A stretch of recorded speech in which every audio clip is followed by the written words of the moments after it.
Baby-Eier leicht. Jetzt mache ich die Tomatensuppe heiß.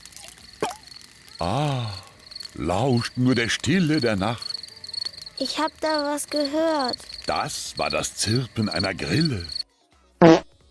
Und was ist das? Eine Eule. Guck, da ist sie.